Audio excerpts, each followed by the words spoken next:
Hey guys, how's it going? How to check Instagram password. So first of all, go ahead and open up the Instagram app, okay?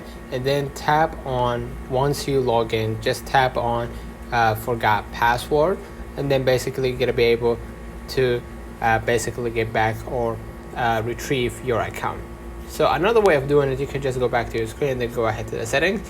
And if you're using Android or iPhone, just go ahead right here and confirm via facial recognition. You're gonna search for Instagram, and you're gonna search for your name or username, and then you're gonna click the password to see the actual password. So this is another way of doing it without needing to actually go through all these troubles. So let me know in the comments if this video helped you.